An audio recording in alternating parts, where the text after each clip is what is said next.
Bonjour et bienvenue dans cette vidéo qui consiste à apprendre comment placer le symétrique d'un point par rapport à un axe. Alors, on va faire la méthode la plus simple avec la perpendiculaire, c'est-à-dire l'équerre et la règle. Ici, j'ai un axe de symétrie AB et je vais tracer le symétrique du point C par rapport à l'axe AB. Donc, je trace déjà la perpendiculaire, on voit l'angle droit de l'équerre ici.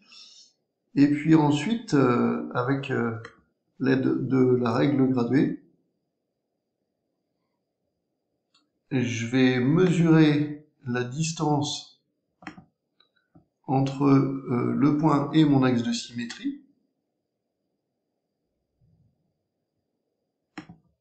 Donc prenons le bon outil. Voilà, j'ai 2,91. Et puis je vais reproduire la même longueur de l'autre côté en appelant le point C' donc sur cet axe-là. Alors, on va le nommer comme il faut, c'est-à-dire C', hein, c'est le communément appelé quand on prend une symétrie. Alors là, je vois que c'est 2,78, donc je vais écarter un petit peu en espérant tomber sur 2,91 pile. Voilà, donc là on a le symétrique. Ça, c'est la méthode à l'équerre et à la règle. Alors maintenant, je vais faire la méthode au compas. Je prends le cercle de centre C, puis je vais faire un arc de cercle assez grand, c'est-à-dire assez grand pour qu'il y ait deux points d'intersection sur l'axe de symétrie. Je vais me placer là, on est pas mal. Le point E, j'en ai pas besoin, donc je vais le cacher, voilà. Ça me donne donc deux points d'intersection, comme je le disais. Un point ici et un point ici. Et à partir de ces deux points-là, en gardant le même écartement, toujours avec mon compas, je vais tracer donc deux autres cercles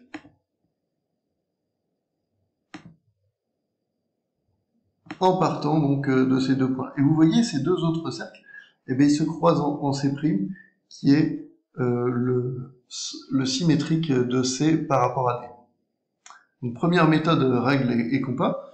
Et puis là, je vais vous montrer un autre exemple. Donc toujours sur le même principe.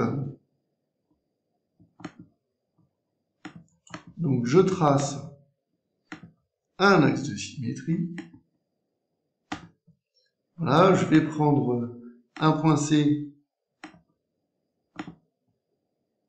dont je vais vouloir faire le symétrique.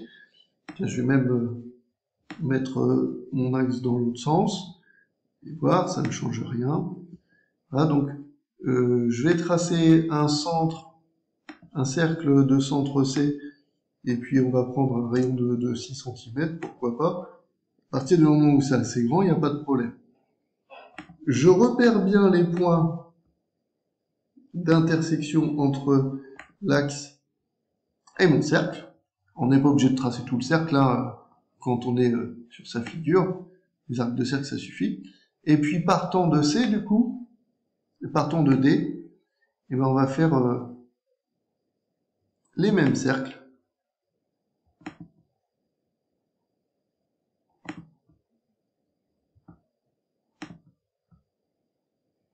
On change pas le rayon. Alors c'est pas très grave hein, si on change le rayon, mais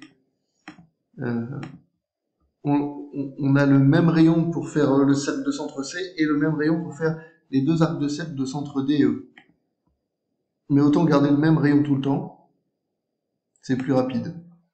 Et vous voyez, on trouve ici le point d'intersection, ici, et ce point d'intersection, donc c'est C'. Et je vais vous le montrer, parce qu'ici on a l'outil symétrie axiale, donc le symétrique de C par rapport à cette droite-là, donc on arrive bien exactement dessus. Voilà comment on construit le symétrique d'un point. Maintenant je vais faire le symétrique. Petite remarque avant, Donc si le point C, on le rapproche énormément de l'axe, vous voyez, ça se rapproche le point C' aussi. Et donc si le point C il est sur l'axe, le point C' est sur l'axe aussi, donc c'est les mêmes. Maintenant, donc, dans une deuxième partie, on va faire le symétrique d'un segment par rapport à une droite.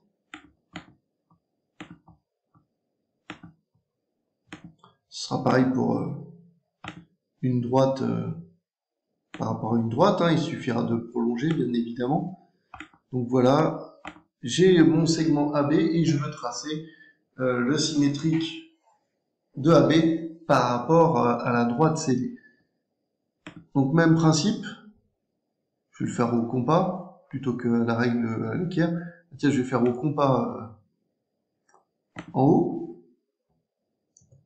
Je vais prendre 4, comme ça va me donner 2 points. Puis je vais faire la règle à l'équerre en bas.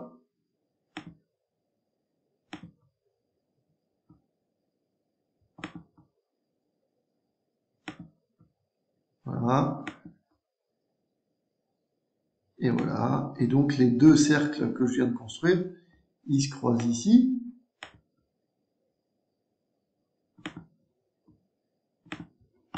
Et ça, c'est mon point B'. Bon, je vais juste cacher les cercles pour plus de visibilité. Voilà. Puis donc, comme j'ai dit, on va le faire à l'équerre. Moi, je suis pas fan de l'équerre, je préfère faire au compas sur les feuilles notamment. Mais là, on est un petit peu en démonstration, donc on montre comment sont les deux méthodes. Alors, après la perpendiculaire, de fait, je vais mesurer la distance entre A et G. 6,58, vous voyez, c'est pas aussi précis que le compas. Et puis donc on va essayer de refaire 6,58 de l'autre côté pour le point A'.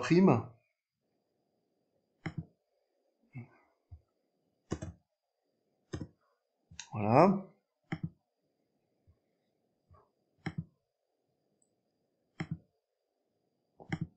On mesure, là je suis à 6,43, je suis pas très loin, c'est pas mal.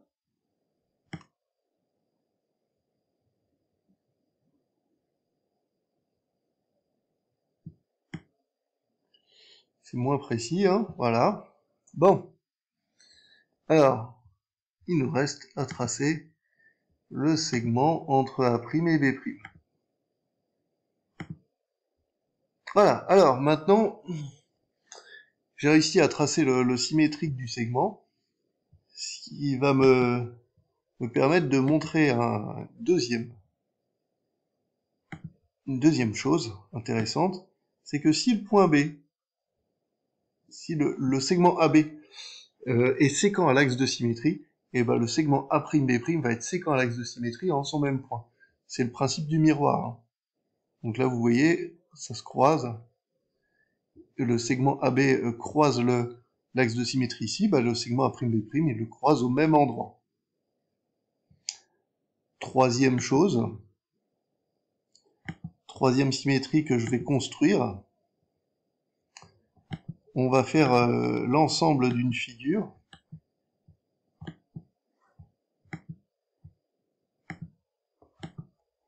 Voilà, ça fonctionne.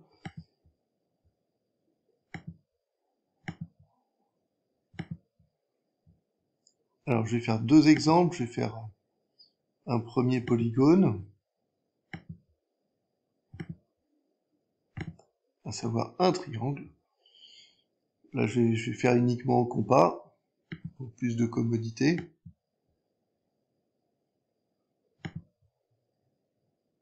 Je me suis trompé d'onglet. Voilà. Donc, hop, on va prendre un petit cercle, ça devrait couper quand même, voilà.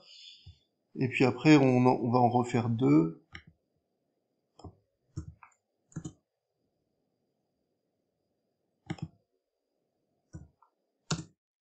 Et donc les deux cercles se croisent ici.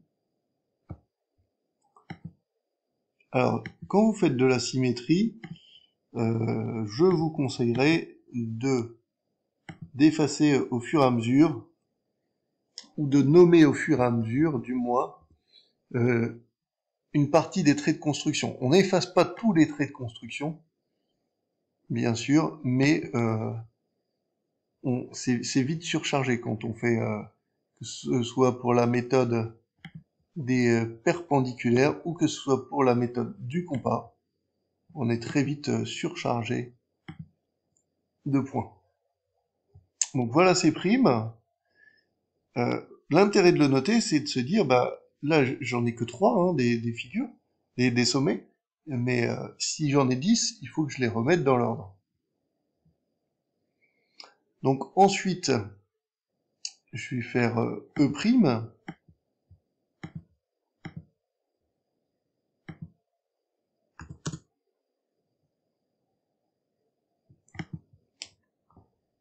Donc vous voyez, je garde le même écartement, je repars de 5. Et le symétrique de E, il arrive ici, à l'intersection des deux cercles. Je vais renommer ce point. C'est donc E'.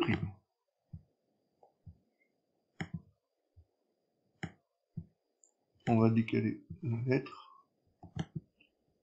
Et de toute façon, on enlève les objets.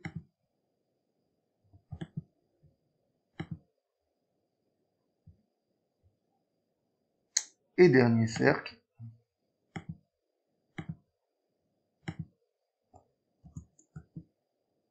Alors vous voyez, si c'est pas assez, c'est pas grave. On l'enlève. Puis on va en refaire un.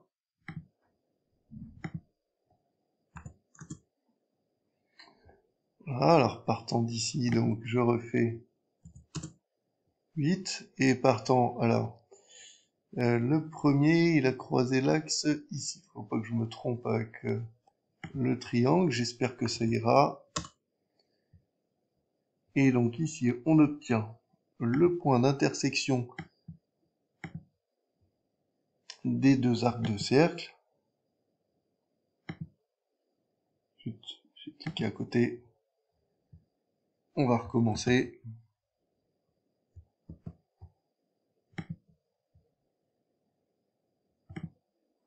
Voilà. On le renomme des primes.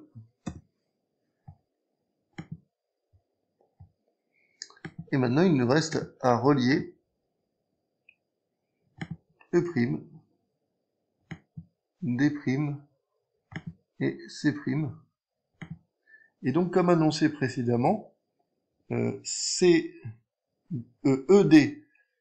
et E'D', vu qu'ils sont séquents sont séquents d'un point, qui est un point de l'axe de symétrie, de même que CE et C', ils sont séquents d'un point qui est sur l'axe de symétrie.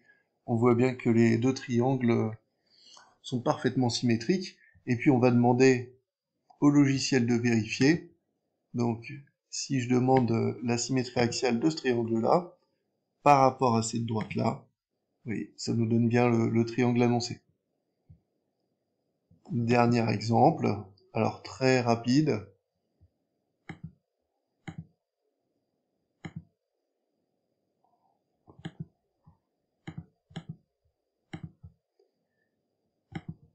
Alors c'est le cas qui peut poser problème. Regardez là, je fais 5 points. Je fais un axe de symétrie. Et pour gagner un petit peu de temps, je vais faire les symétriques directement à l'aide du logiciel.